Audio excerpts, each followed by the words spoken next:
So as we talk about strengthening the black family, it must needs be that we talk about what is weakening the family. This is a very difficult discussion.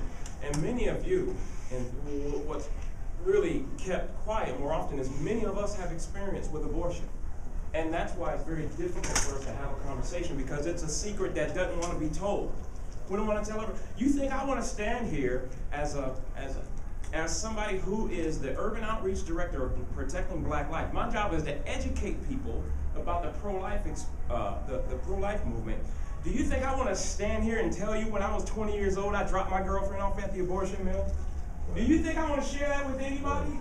And do you think I want to share that with you that at that time she had 2 babies by 2 different dads, and I had no plans for her. I was simply using her because I was in the Navy and it was better to stay in the house than it was to stay on the ship. Right. And so I hooked up with her just because it was convenience. I got a house y'all get to stay on the ship. I get to go to a house. You think I want to share that with people? Yeah. You think I want to share that with that I paid $300 cash and a child lost his life for the sake of my own convenience? You think I want to share that? We don't want to share that with people. Do you think I want to share that not only at 20 years old did I participate in an abortion, but when my mother was 17 years old and she had already had two baby girls already, she was already divorced, her husband was leaving her, she was being kicked out of the house, her family said, it's all your fault, we're going to banish you to Detroit. Here's a little country girl, raised in Belleville, a little country town about 30 miles southwest of Detroit. You got to get out of here. It's all your fault. We banishing you to Detroit so you can get on those buses and you can get to your job, you can get welfare, all that kind of stuff is available for you. Do you think I want to tell you that my mom was in the bathroom performing an at-home abortion procedure to get rid of me? Do you think I want to share that with you? We don't want to share this stuff. And the shame that I found that weighed me down when I was 30 years old, and I found out that I'm an abortion survivor. Do you know the shame that weighed me down? The shame that I carried even after being in Christ, being an ordained minister, and I found out that I was an abortion survivor, but my child didn't survive. It's heavy stuff, y'all. Heavy stuff. But that's why he says, come unto me, all you who are weary. Yes. Take my yoke upon you. Yes. For my yoke is easy, and my burden is light. And so I went through abortion recovery for men, and I laid that burden at his feet. And y'all, I'm telling you, it changed my life. Abortion recovery for men, I highly recommend it. Abortion recovery for women, so you can get to the point where you can talk about it, and you can share it. One of the most heaviest burdens that I carried. But listen, and so when we talk about what's weakening the black family, we have to talk about Planned Parenthood. And we have to talk about the 16 million babies who have been aborted since 1973.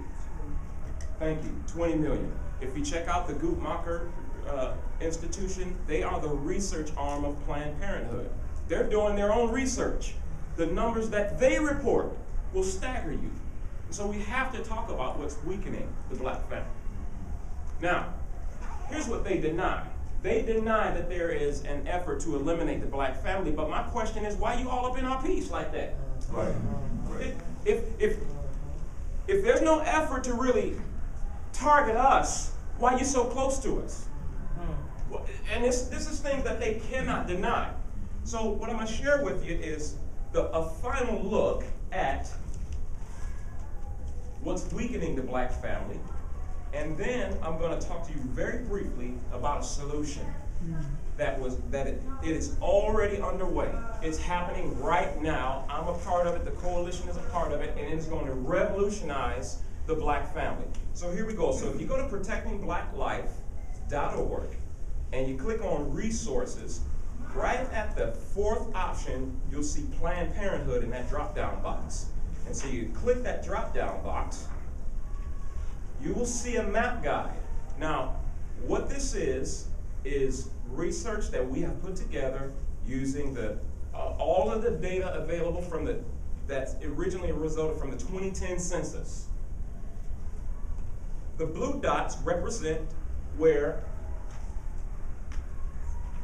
surgical abortion facilities are located within a 2-mile radius of specifically black communities. Now, the red dots are where they are located in minority communities, which includes Hispanic, Muslim, and other minorities. And the red and blue dots are where it's a combination of all of those demographics. So as you click through, you see what's available. All of those red and blue dots, all of those things show, listen, surgical abortion facilities by Planned Parenthood. So that means these are facilities where, this is not the facilities where they're doing mammograms and other women's treatments, those kind of things, where they want to get you to believe that we're about women's health. The real secret is they don't do that. That's not where they make their money. Where they make their money is the $300 to $500 to $800 cash where they have abortions. Okay, so here we go. Let's just pick a city, and I'll just show you this very briefly.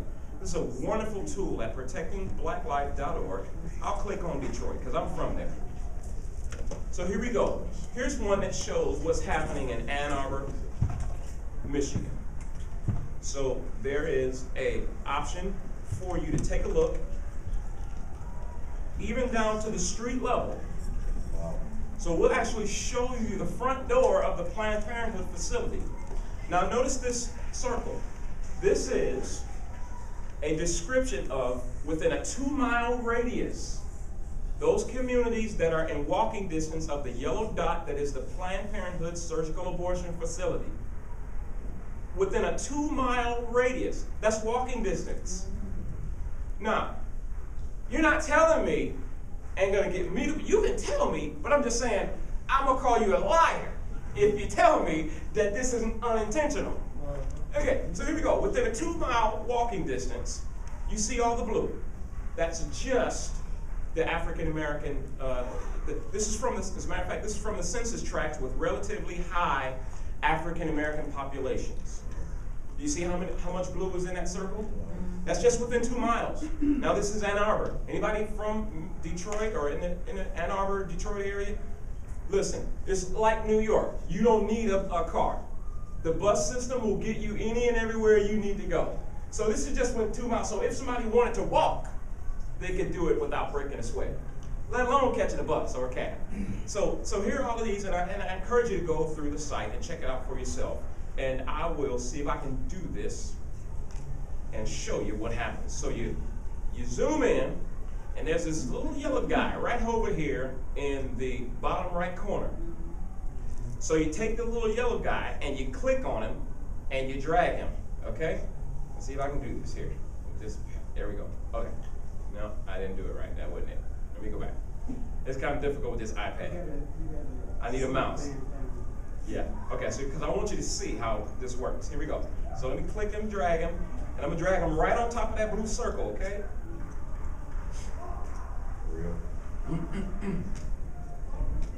All right, I missed it. I missed it. That's the neighborhood 1 street away. Let me see if I can do it again. I'm gonna try to do it one more time. Zoom in a little tighter. There we go. Okay. Yep. All right, we'll zoom in a little more. This is Wi-Fi at the hotel, y'all. You know how technology is. The more you use it, the more you're vulnerable to it. So here we go. All right, I think this might work here. So I'm gonna drag the little yellow man, right? And I'm gonna drag him right on top of this blue dot. Bam. That's not it. That's the salon next door. Sorry. Y'all see where we're going. I'm gonna try it one more time. This is much easier with a mouse. I got big hands and big fingers. This ain't working well. All right, here we go. I'm gonna try it one more time. I'm gonna zoom in a little closer. There it is. Okay. So there you see, there's the Planned Parenthood facility. And the blue dot is right out front. That's where the picture was taken. Now let me show you. Shoot. Bam. Third time's the charm. Here we go. This is it, y'all. There it is. There's the facility. It's within a 2-mile walking distance of all of those black communities that you saw. Yes, ma'am. Can you tell us how this website again? Yes, protectingblacklife.org. Protectingblacklife.org. Click on resources, and the 4th tab down is Planned Parenthood, and you can use this yourself. And there it is. So you're not telling me and getting me to believe that this is accidental. When all of your surgical facilities are within the people that your founder said she wanted to eliminate. She said blacks and poor and the unfit are like weeds that need to be exterminated. Wow. That's what Margaret Sanger said. Now here's the deal. I can understand that Planned Parenthood had a name change and we're no longer the name that Margaret Sanger was under. But listen, you have not renounced the philosophy. And you're passing out Margaret Sanger awards to people who are running for the presidential candidate, and they say they love your vision and your drive. Really? I got a problem with that. Yes? Who are those people that are running? I need to know. Well, there's only... It might be too late now. But well, there are only two candidates in the election right now, and because protecting black life, we cannot take a stand against one candidate or the other. Here's what I will say. I can just answer my question. Hillary Clinton supports abortion on demand. She said out of her lips that a child is not a person until it's born. It has no right to constitutional protection until it's born. Hillary Clinton said that. Thank you. Now, I don't know about you, but if somebody says it, I believe them. And when you receive the Margaret Sanger Award and you tell me that you love her vision, you either don't know her vision and you're talking out the side of your neck just to appease people, or you really do know her vision and you really do believe in it. Well, it's one or the other. So here's what's real. So we have a real dilemma. Yeah. I still can't go for Donald Trump. Rocking hard. Rocking hard. I ain't saying Let me say this. I saw this meme on Facebook. I saw this meme on Facebook, and I may have to edit this out of my video. But the meme said the saddest part of this election is that one of these candidates will win. That's right. Yeah. But when people show you who they are, Believe them. When they show you who they are, believe them. Planned Parenthood is showing us who they are. I believe them. Okay, so here's what's happening though, and this is really awesome because we talk about what's happening as far as weakening the black family, but here's how the black family is being strengthened. There's an effort that I particularly am one of the leaders in, where we are helping, listen to this, and all of you will love this vision. It's about helping our young men to become great men. Right. That's real. Because a vast majority of our young ladies have the abortion at the behest of the male. Yeah, that's what the male. Right? And last time I checked, there was only one female on the planet who got pregnant without the help of a male. Right. Last time I checked. Right. We have a little something to do with it. Yeah, okay. So here's what's happening. When these young ladies go to the pregnancy centers, they get ministered to on their levels. The ladies there are there to help them, pray for them. There's all kinds of great things that happen at the pregnancy centers, and these ladies get real help, and they get to hear alternatives. They're not in front of somebody who's just trying to sell an abortion. But here's what happens: the guys, like happened to me when I was 20, I got to sit in the car, or they get to sit in the lobby, as if they didn't have anything at all to do with it. That's right. And see, what happens is there's nobody there to talk to them. Do you know how difficult it is for a female to talk to a male about what he thinks is a male issue? We almost ain't even hearing you. Anybody watch Charlie Brown? That's really what we hear. But when there's a guy there who can walk up to that young man in the lobby and say, "How you doing, sir? My name is Henry Flowers. I'm a volunteer here at this pregnancy center. Come on back to the man cave. I got some things I want to share with you." Did y'all notice that I didn't ask? Come on back to the man cave. I got some things that I want to share with you. And I'm able to share with him my experience with this decision that he thinks is the best decision. Right. And I can share with him and say, "Hey, young man, listen, I know you, like me, like 70+% of black children who are raised by a single mom. Single moms do the best they can. Don't get me started. I ain't mad at y'all. I was raised by a single mom. Fact is, that's not what you chose. Right. And it wasn't God's best. God's best was to have a man in leadership there to protect, to provide, and to cast a vision for those children. That didn't happen to me, and it doesn't happen for 70% of blacks. That's a problem. And so what we're able to do is get a good group of men, and we call this the bullpen, where a good group of men are able to be there at the pregnancy center. So when these young guys come in, and we know the young guys don't have much male leadership in their lives, if any, because Lord knows, as a matter of fact, when you're teenagers, there's really no need for you to have mentorship at all because you actually do know everything. Y'all know what I'm talking about, right? Yeah. Somebody said, you know what? Why does life happen to you all at once when you're a teenager and you know everything? Why doesn't it happen that way? So these guys don't have leadership in their lives and they think they don't need it. But what happens is when I can sit down with a young man like Chris who came in, I sat down with him and said, hey, tell me what you're going through. How can I help you through this situation? Listen. These are church folks, both of them. The daughter, her mom was a minister at the church. This young man, Chris, is a Christian recording artist. He'd been going out doing all this gospel rap and sharing with young people about how to live pure. And he said, Henry, man, be quite honest, we just got a little too up close and personal on a date. I said, you got a little bit more up close and personal than what you're telling me, but I think I get it. And so they thought abortion was the best decision. And so for me to be able to be there for him at the bullpen where I can say, hey, listen, this is how you're going to feel 20 years later. I know, because I feel it. Okay, this is what's going to happen if you choose life. And not only am I here to help you choose life, listen, we are here to help you.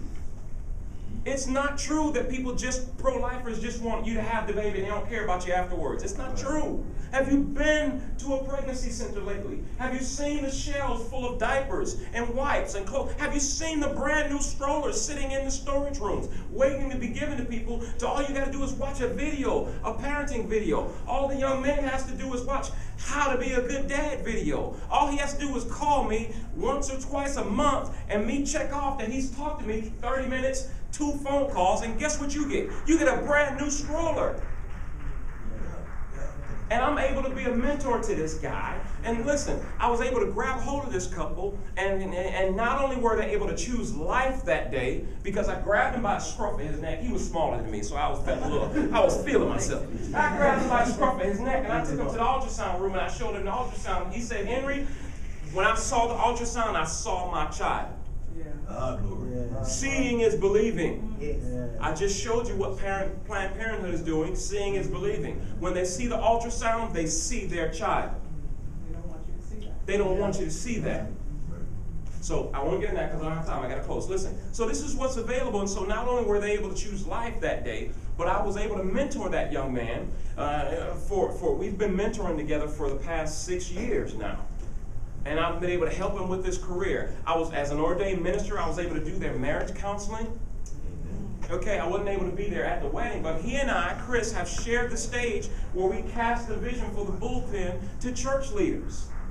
And this is a powerful ministry that's going on, and I'm telling you, your hearts will change when you see Chris and his wife and that little boy, Caden, take the stage. That's what life looks like when godly men get involved at the pregnancy centers. It's wide open, ministers. Raise your hands. How many of you are ministers? You lead in some kind of way at your church. Listen, here's how the church gets involved. Ministers, you have taken up the call to help your men to become fishers of men. And men, I mean generically, your people. He called us to discipleship and to help create fishers of men. Is that right? So guess what? Here's a place where your fishers of men can go to a place where fish are jumping in the boat. Come on, somebody. They're jumping in the boat. Young men are walking in every day at the pregnancy centers. Here's my question. How long will they walk in and not be met on their level? How long will a young man walk in and not be met on their level? The answer to that question is up to you. When you contact Protecting Black Life, or you contact the coalition and say, hey, tell me more about this bullpen. How do we make it happen? How do we get involved? I'm here to help you. This is my job. This is what I do. I'm here to help you get involved and help these young men to become great men. That's how we stifle Planned Parenthood from the foundation. That's how we end abortion in America. And that, my friends, is how we strengthen the black family. Thank you. God bless you.